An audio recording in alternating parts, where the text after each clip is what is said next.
Empezamos por la superficie ventral del isquion, la superficie ventral del pubis y la superficie ventral del ilion, el cual se llama superficie sacropélvica. También tenemos la superficie dorsal, tanto del pubis, del isquion y del ilion, que se llama la superficie glútea. Tenemos el ángulo lateral del ilion, el ángulo medial, el borde craneal, el borde medial y el borde lateral del ilion. Y tenemos además el borde lateral del isquion y el borde caudal del isquion, que cuando están juntos los dos huesos coxales forman el arco isquiático. Cabe recordar que cuando se junta el cuerpo del ilion, del pubis y del isquion, se forma la cavidad acetabular o acetábulo. Este es el acetábulo, formado por el ilion, el pubis y el isquion. Tenemos la superficie lunata, tenemos esta presente aquí, que es la fosa acetabular, y tenemos la escotadura acetabular.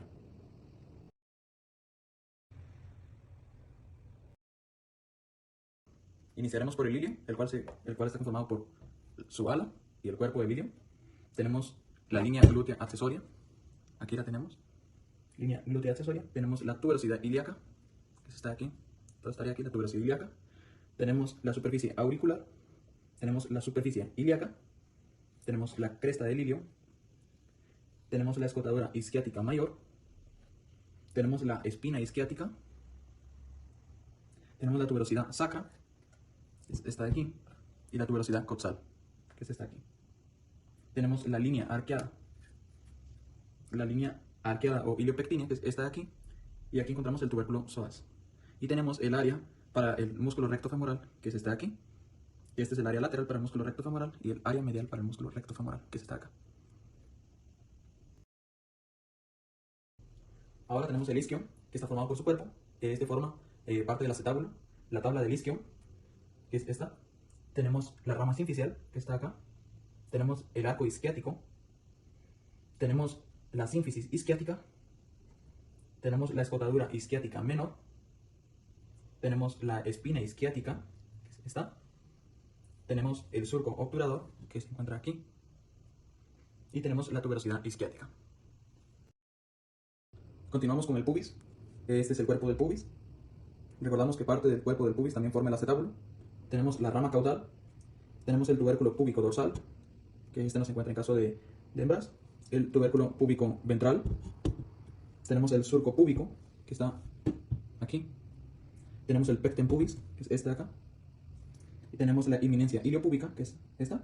Y la sínfisis púbica, que es la que divide a un pubis del otro.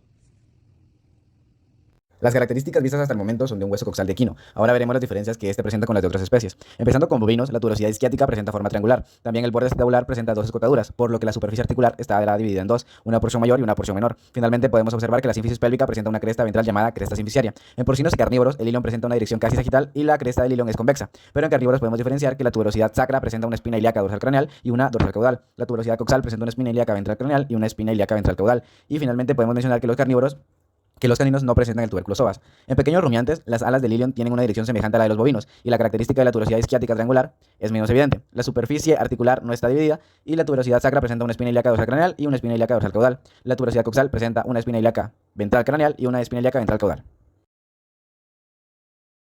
Este es el hueso fémur, del cual señalaremos las diferentes partes. Al ser un hueso largo, presenta un extremo proximal, un extremo distal y un cuerpo. Presenta un borde medial, un borde lateral, una superficie craneal y una superficie caudal, la cual es más ancha en su parte proximal que en su parte distal. Dentro de los accidentes anatómicos podemos encontrar la tuberosidad para el músculo bíceps femoral, la línea rugosa oblicua para el músculo cuadrado femoral, la superficie rugosa, que posee un labio lateral y un labio medial, la superficie poplitea, el trocánter menor, la línea intertrocantérica,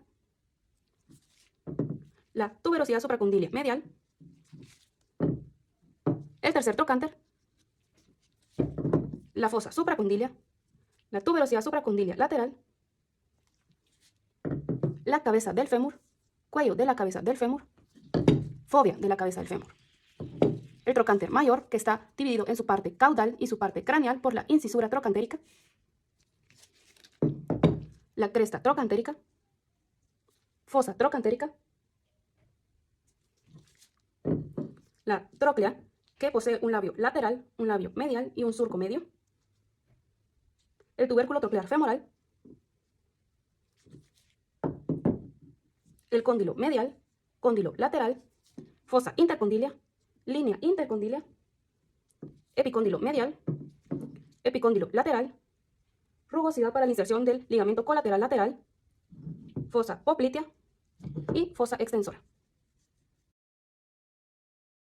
La primera diferencia es que el equino en su borde lateral presenta una estructura llamada tercer trocánter, la cual en caninos está pobremente desarrollada y en suinos y bovinos está ausente. Otra diferencia es el trocánter mayor, el cual en equinos está dividido en una porción caudal y una craneal por la incisura trocantérica. Esto no ocurre en las demás especies, por lo que ninguna otra presenta incisura trocantérica. Los equinos son los únicos en presentar la tuberosidad para el músculo bíceps femoral y el tubérculo troclear femoral. Otra diferencia entre especies es la fosa supracondilia, la cual está ausente en carnívoros, en equinos es profunda y en cerdos y bovinos es poco profunda. Los carnívoros son los únicos en presentar huesos sesamoideos femorales. Presentan uno medial y uno lateral, los cuales están ubicados proximal a los cóndilos. Respectivamente, presentan las facetas articulares para los sesamoideos femorales. Otra diferencia es la cresta trocantérica, la cual en bovinos, carnívoros y suinos conecta al trocánter mayor con el trocánter menor.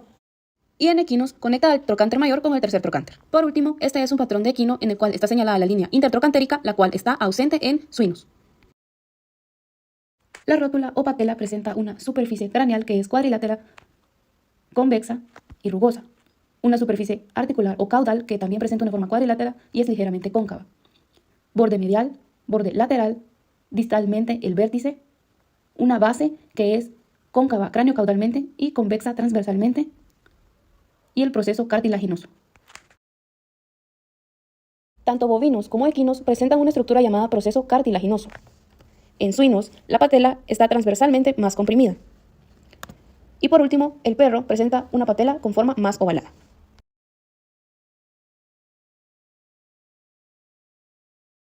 La tibia presentaría un extremo proximal, un cuerpo, un extremo distal.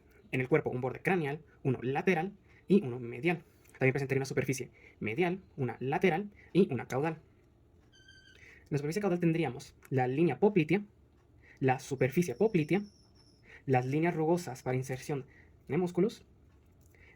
Hacia craneal tendríamos la cresta de la tibia. Hacia medial tendríamos el tubérculo para el músculo popliteo. Aquí presentaríamos los cóndilos, el medial y el lateral. Acá tendríamos la eminencia intercondilia con el tubérculo intercondilio lateral y el tubérculo intercondilio medial. Aquí tendríamos las áreas intercondilias craneales, el área intercondilia central y el área intercondilia caudal. Luego presentaríamos la escotora poplitea y el tubérculo para la inserción del ligamento cruzado caudal. En el cóndilo lateral presentaríamos la carilla articular para la cabeza del peroné. Aquí presentaríamos la tuberosidad de la tibia, el surco de la tuberosidad de la tibia y el surco del extensor. En el extremo distal tendríamos la cóclea de la tibia, tendríamos el maleolo medial con su surco maleolar y también tendríamos el maleolo lateral con su surco maleolar.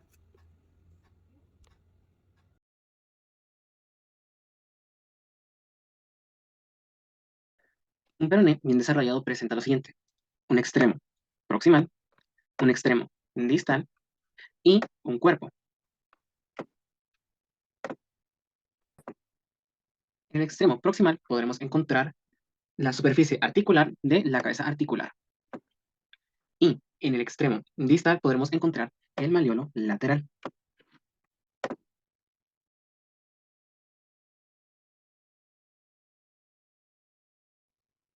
Para las diferencias entre especies, podemos primero detallar de que un peroné bien desarrollado presenta las tres partes: un extremo proximal, un extremo distal y un cuerpo. Estas tres estructuras se encuentran presentes tanto en suinos como en carnívoros. Aquí tenemos el extremo proximal, el cuerpo y también el extremo distal. En el extremo proximal encontraríamos la cabeza del peroné, la cual en rumiantes se encuentra fusionada con el cóndilo lateral de la tibia. Esto también genera una ausencia de la superficie articular de la cabeza fibular. Yendo al cuerpo del peroné, en rumiantes este se encuentra ausente. En equinos, en suinos y en carnívoros sí se encuentra, solo que en equinos este es considerado rudimentario, ya que posee una fusión en el tercio medio de la tibia. Los equinos, los suinos y los carnívoros, al poseer el cuerpo del peroné, también poseen el espacio interóseo. el cual se vería aquí. Este en suinos y este en carnívoros. En el extremo distal encontraríamos el malleolo lateral, tanto en suinos, carnívoros y rumiantes. En rumiantes, el malleolo lateral se le considera como un hueso por aparte, y este recibe el nombre de hueso malleolar. El equino no presenta el malleolo lateral en el peroné debido a que este está fusionado con la tibia.